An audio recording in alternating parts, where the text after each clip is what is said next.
Bonjour mesdames et messieurs, bon réveil, bienvenue dans ce journal. Tout d'abord, ces images qui nous viennent de l'Éthiopie. Alassane Ouattara et Roch-Marc Christian Kaboré en tête-à-tête hier soir à Addis Abeba en marge du 26e sommet ordinaire de l'Union africaine. Les présidents ivoiriens et burkinabés ont évoqué les relations d'amitié et de coopération entre Yamoussoukro et Ouagadougou. Je vous propose à présent d'écouter le président burkinabé Roch-Marc Christian Kaboré. Je veux dire que la participation à la session de l'Union africaine est toujours une occasion pour les chefs d'État de se rencontrer et d'échanger, je dirais, sur les voies et moyens de consolider les relations d'amitié et de fraternité qui existent entre la Côte d'Ivoire et le Burkina Faso.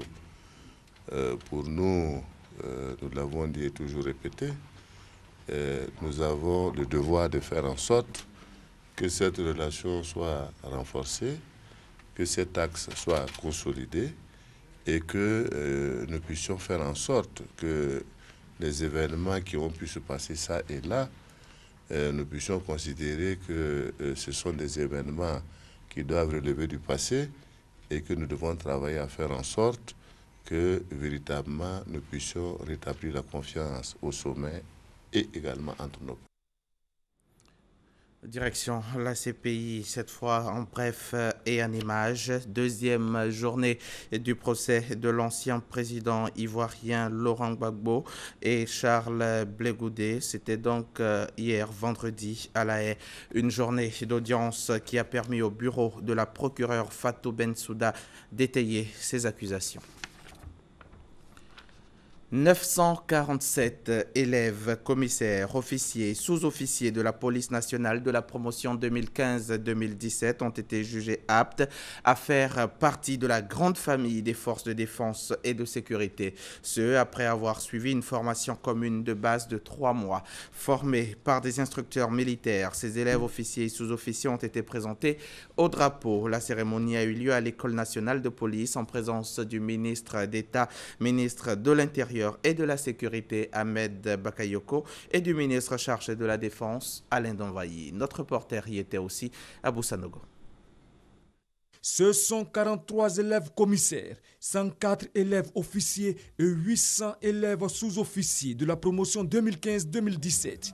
Ils ont suivi pendant 3 mois environ la formation commune de base simultanément à l'École nationale de police et à Kpass à Gabou. Formés par des instructeurs militaires issus des 14 bataillons de forces terrestres, ces 947 élèves ont été présentés au drapeau en présence du ministre d'État, ministre de l'Intérieur et de la Sécurité Ahmed Bakayoko et du ministre chargé de la Défense Alain Donvayi. Le colonel-major Julien Sébastien Oundri Kwame, commandant second les forces terrestres, a exhorté les recrues à être des citoyens modèles. Ce drapeau est désormais la prunelle de vos yeux. Gardez à l'esprit, chaque fois que vous vous inclinerez devant lui ou vous le saluerez, qu'il est une invite à l'appel du devoir pour la défense des intérêts vitaux de la nation, chaque fois que de besoin. En présence de parents, proches et de la chaîne des grands commandements, le ministre d'État, ministre de l'Intérieur et de la Sécurité Ahmed Bakayoko a engagé les recrues à améliorer l'image de la police. Nos pays sont en proie à de nombreux défis en matière de sécurité liés au contexte international qui lui-même est marqué par le terrorisme. Donc, vous devez être capable de bien vous former pour relever tous ces défis. Je compte sur vous pour être des élèves policiers modèles, parce que nous avons demandé à la direction de la formation d'élever le niveau d'instruction de nos hommes pour garantir l'émergence d'un policier de qualité. À ces recrues, il a été enseigné la discipline militaire, le maniement des armes, les connaissances techniques et tactiques fondamentales, le dépassement de soi, le sens de l'honneur et le dévouement à la patrie. Air Côte d'Ivoire affiche ses ambitions et surtout s'en donne les moyens. La compagnie vient d'acquérir un nouvel aéronef afin de mieux desservir ses destinations. C'est un modèle d'H8 Q400 qui vient renforcer la flotte d'Air Côte d'Ivoire et porte désormais à 3 le nombre d'appareils issus du même constructeur canadien Bombardier.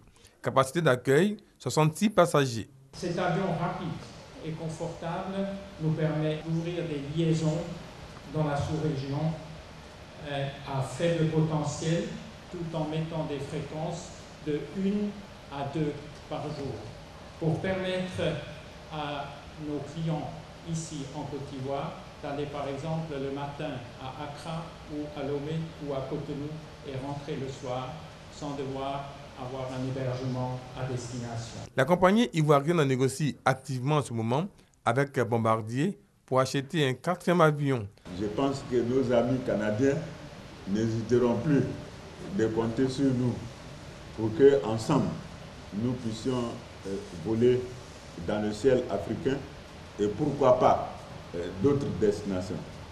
Parce qu'avant 2020, il nous faut encore beaucoup plus d'avions pour beaucoup plus de destinations. Avec 482 employés, dont 63 pilotes, une flotte qui compte désormais 7 avions, Air Côte d'Ivoire rêve grand. Un rêve qui présage des lendemains meilleurs, avec 20 villes desservies, tant en Afrique de l'Ouest qu'en Afrique centrale. La compagnie a transporté en 2015 600 000 passagers. Les agents du ministère du Commerce chargés du contrôle des activités commerciales s'assurent de la qualité et de la quantité des produits vendus dans nos marchés, boutiques et grandes surfaces.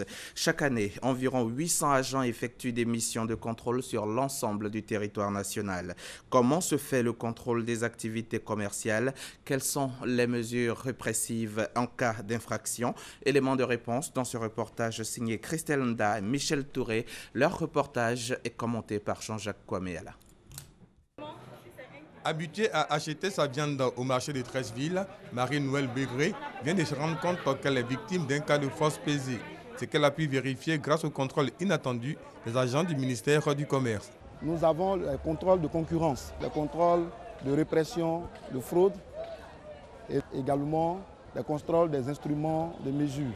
En plus de voir sa balance saisie, le boucher en faute reçoit une convocation l'invitant à se rendre à la direction de la méthodologie du contrôle de qualité et de la répression des fraudes du ministère du Commerce. Donc à partir de ce moment, nous sommes tenus de retirer cet instrument de mesure. Lorsque un opérateur économique ou un commerçant est en infraction, au regard de la loi, nous sommes tenus de lui dresser un procès verbal. Des sanctions qui vont jusqu'à l'emprisonnement en cas de refus de paiement de l'amende. Outre le contrôle des instruments de mesure, les agents du ministère du Commerce veillent aussi à la qualité des produits vendus sur le marché, dans les boutiques et dans les grandes surfaces. Objectif, préserver la santé des populations et assurer le bon fonctionnement du marché. Dans le cadre de ces missions de vérification périodique, le ministère déploie chaque année 800 agents sur le territoire national. Un nombre insuffisant face à la prolifération des points de commerce. Pour pallier ces déficits, les agents du ministère du Commerce travaillent en étroite collaboration avec les associations de consommateurs, premiers interlocuteurs. Les organisations de consommateurs donc, ont pour mission donc, de relayer les informations, les difficultés que les consommateurs vivent, faire remonter les informations au ministère du Commerce pour que les personnes outillées descendent sur le terrain, fassent des saisies s'il y a des saisies à faire ou bien rétablissent l'ordre quand il le faut. Il y a un code de la consommation qui a été adopté en Conseil des ministres depuis le mois de juin.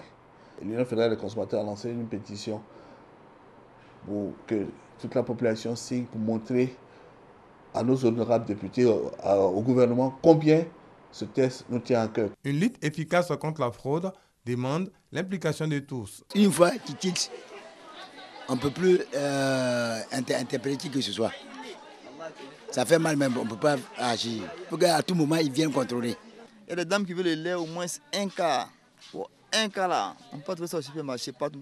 C'est pas possible même. Je vais aller payer quelque chose de 72 000 quand tu vas venir ramasser comme parti pour dire on ne vend pas. Les instruments qui sont conformes aux normes, vous allez voir, il y a une étiquette verte là-dessus.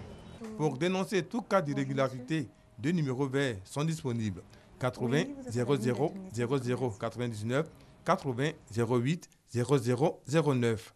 Pour l'année 2015, environ 250 procès-verbaux ont été établis et des milliers d'instruments de mesure défectueux ont été retirés du marché interne. Venons-en à présent à ce produit du terroir, le pagne baoulé, un produit à la fois touristique et d'identification d'un peuple. Aujourd'hui, la vente du pagne baoulé est devenue une activité commerciale à laquelle de nombreuses personnes s'adonnent avec plus ou moins de réussite. Si apparemment cette activité nourrit son homme, vendeurs de pagne baoulé et tisserands se plaignent de ce que le secteur est en proie à d'énormes problèmes. Ils se sont exprimés au micro de notre reporter Eugène Atoubé. Les gestes des mains sont rapides, précis et synchronisés, autant que le jeu des pieds sur les pédales du métier à tisser. Au bout de 20 à 30 minutes d'un travail de grande concentration, on obtient une bande comme celle-ci. Un travail d'artiste long et fastidieux. Le pagne comporte 20 bandes. Donc après avoir fini de tisser, on envoie chez les couturiers spécialisés de pagne baoulé. Nous avons plusieurs genres de pagne. Les pagnes pour hommes, les pagnes pour les dames. Chaque pagne a un nom. Généralement, les pagnes reflètent le vécu quotidien du peuple baoulé. Le pagne baoulé est en vogue aujourd'hui. Dans les villages, le métier de tisserand a acquis de la valeur. Ce sont principalement les jeunes et les enfants, bien que continuant à aller à l'école, qui l'exercent. De nos jours, tu finis, tu n'as pas de boulot, tu ne travailles pas. Donc avec ça, là, au moins, tu peux suffire à tes petits besoins. Mes parents n'avaient rien. Donc c'est ce métier qui m'a permis. Il y a eu mon PPC, ce métier, plus le BT. Être tisserand, fabricant de pagne baoulé est pour les populations des villages des départements de Yamoussoukro, Tibissou, Boaké et Tiguakro un moyen sûr, malgré les moments de vache maigre, de se procurer quelques ressources pour la satisfaction de leurs besoins. Il y a des gens qui viennent nous proposer 8 000, 7 000, mais on a besoin de donner, puisqu'on a besoin d'argent, sinon ce n'est pas le prix. Le prix est à partir de 12 000. On s'approvisionne difficilement le matériel et le problème de coulement aussi. On n'a pas assez de marché, on est encore dans l'ancien système. C'est-à-dire, j'ai mon client, il vient, il prend, ou bien l'autre a son client, il vient, il prend, ou bien ceux qui passent sur la route. Alors on a construit un nouvel appartement et on est en train de s'organiser. Car aujourd'hui, c'est encore l'informel. Dans l'univers des tisserands, l'esprit coopératif n'existe pas.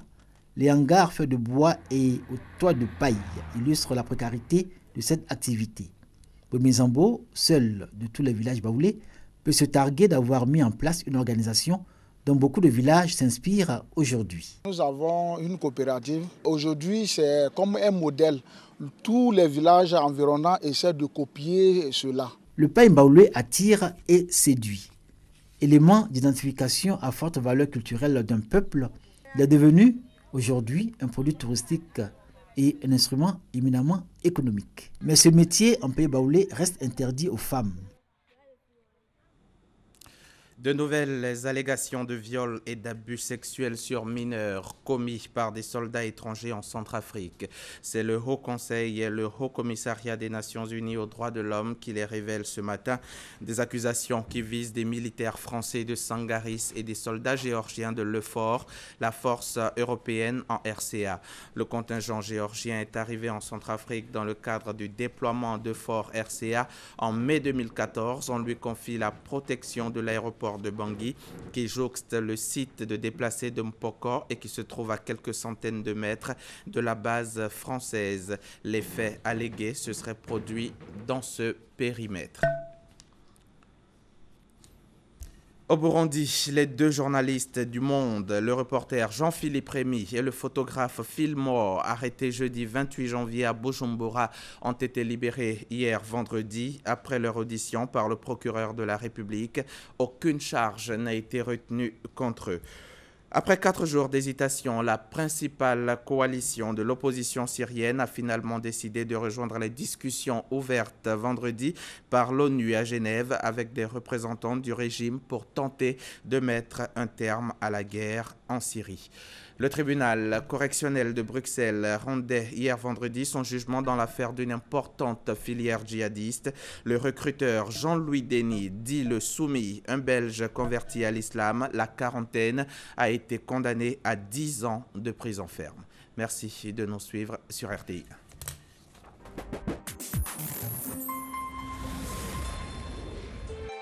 RTI 1, la chaîne qui rassemble.